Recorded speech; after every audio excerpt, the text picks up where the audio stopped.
Last time on After Work with S&S. We're actually out here in DC talking about gentrification. What are your thoughts on that?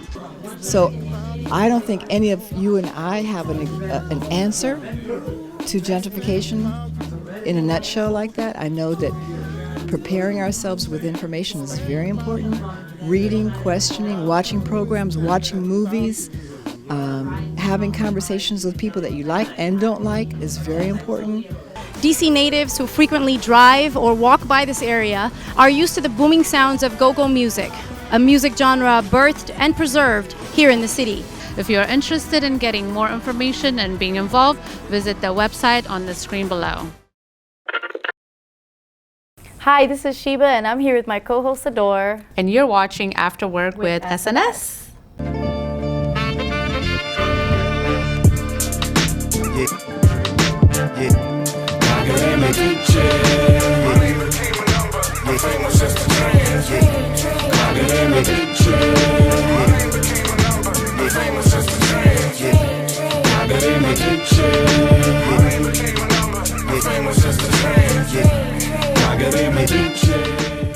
So last episode we talked about gentrification in DC.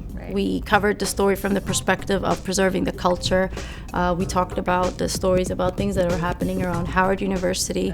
We talked about Sankofa, and we talked about the story with Metro PCS and the fight to preserve go-go music and the culture.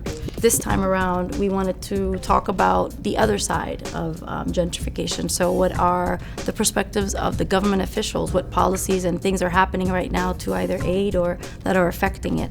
And some other, key players, right? Right. We've gotten great feedback on our last episode. So we've attended some events and we've talked to some key people that are making a difference in the community, addressing the issues, educating property owners on how to protect and create value into their properties and neighborhood. Right, and some of the fight that's been going on. So we're going to cover the Sankofa hearing that took place on June 3rd for a 10-year tax abatement. So lots of great things to discuss. Let's get right into it. Let's get into it. So you recently attended an event for tenants of affordable housing, right? Right. My children and I recently attended a housewarming for a 33-unit building in the heart of H Street. It was actually great because the company that did it, it's called HSCDC. They're great developers in the DC area, and we'll talk about what they do in a little bit.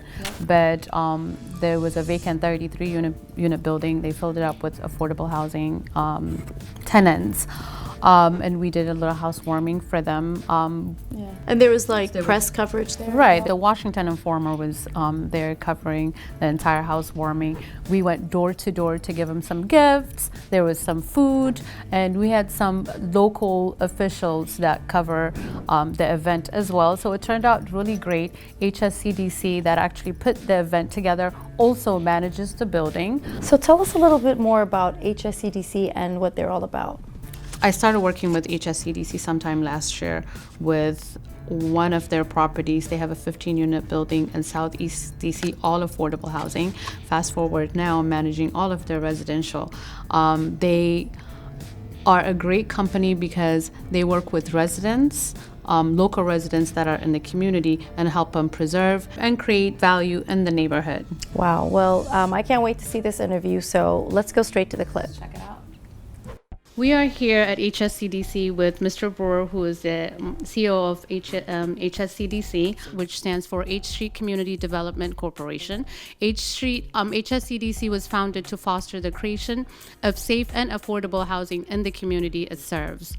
Thank you for giving me the opportunity to interview you today. I've been to your office several times, and I love your open door policy to anyone and everyone, especially minorities with small business owners.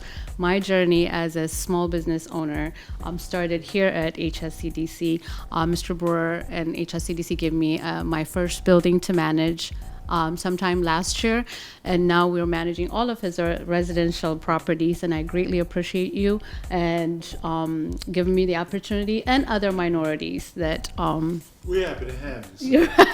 Thank you. Now, if you can tell us a little bit about yourself and what HSCDC stands for. Yeah, I'm a native born. I was born here almost 60 years ago in Washington, D.C. I've educated here. I went to Howard University and I have a degree in finance. So I've been with 8th Street Community Development Corporation more than 21 years. And we have primarily been doing affordable housing.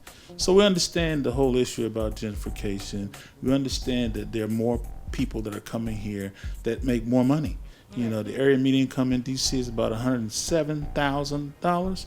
Well, you have residents who are moving into these neighborhoods that make well above that, $150,000, and they're making offers oftentimes that people can't refuse. It's like hitting a lottery, and people are moving. So market forces are at play, and quite a bit of this gentrification is all about money.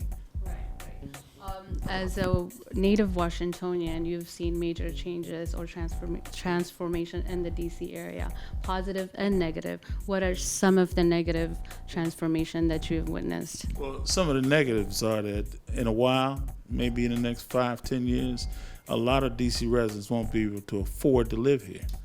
Now, I happen to be a homeowner and a property owner as well, so I don't plan to leave, and I don't have any idea that my kids will live someplace else. So we're planning for the time in which they need to make a down payment on a place so that they won't be gentrified out, that they won't have to look for a place to live out in Prince George's County or Virginia. What are some tactics that residents or the communities can do to kind of keep the culture and our communities intact? Well, they need to plan to stay now. And a plan is most important. If you think about your children and where they might live and what their plans might be, you got to figure out a way for them to own a piece of property if they're going to build wealth. And sometimes in the African American community, building wealth seems to be a really bad thing when it's good. You know, you need to build wealth, you need to have legacy wealth so that your ancestors and people that come behind you can have the way of living in America, you know, without any economic constraints. That's actually a great point. We really appreciate you taking the time to meet with us, and we appreciate what you do in the community. Let's keep the marathon going. We're happy to be here, and thank you so much, Sador. On Monday, June 3, 2019, the DC Council held a public roundtable to address several bills put forward by business owners and their representatives, one of which was the Sankofa Real Property Tax Exemption Act of 2019. Rising property taxes are amongst one of the reasons why local-owned businesses in the district are rapidly disappearing. Sankofa is one such business fighting to keep their doors open and their taxes down. During the hearing, led by Chair Kenyon McDuffie, Shirikiana Garima, owner of Sankofa, presented the case for a 10-year tax abatement that, if awarded, would significantly help the business survive from an approximately $30,000 a year tax bill. Councilwoman Brianne Nadeau, who put forth the Sankofa bill, spoke highly in its favor, but also brought to light recent changes in the council's proceedings that may affect what tax bills will pass. Well, I think the time is ripe, especially because council's changed its rules now, and a tax abatement that has a TAFA indicating there is not a financial need requires now a 2/3 vote to pass, which, you know, for some council members that may be a thing to vote against on principle, right? Because, you know, there is a document that says the business doesn't need this. So I think we do need to be looking at that, and I did recall that that Chairman Evans had mentioned he was having those conversations with OCFO. So I think we need to keep them going, and I think it really ties into a bigger issue as well. And we can't solve all the problems, of course, with one tax abatement or even one conversation, but you know, a lot of the struggle that the businesses are having, especially the long-time businesses too, is that their taxes are based on highest and best use. And it may be a use they could never realize. Something that was interesting about this hearing was Sankofa had overwhelmingly many supporters, small business owners, students, regular customers that go there on a daily. I'm one of the customers that go and work there. few times a week.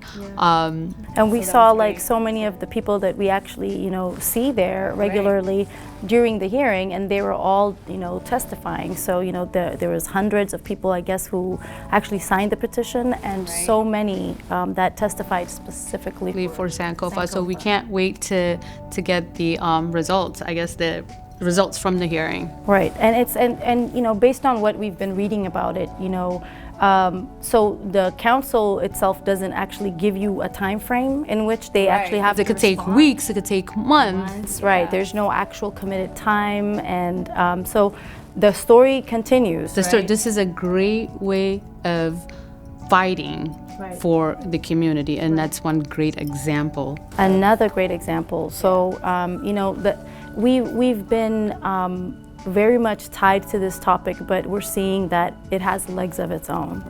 So there's so many advocates. So get involved. Let's do the work. Buy back your properties, like land. And read about it. Find out what's going on, because it may affect you tomorrow if it's not affecting you right now. So, in the upcoming show, and when we continue this story, we're going to cover conversations that we're planning on having and have scheduled with the mayor's office, as well as other leaders that have a lot at stake. Leaders in the community that are advocating or working towards changing the effect of it. So we're looking forward to that. This concludes our part 2 of gentrification. Thanks for watching, and we'll see you next time after work.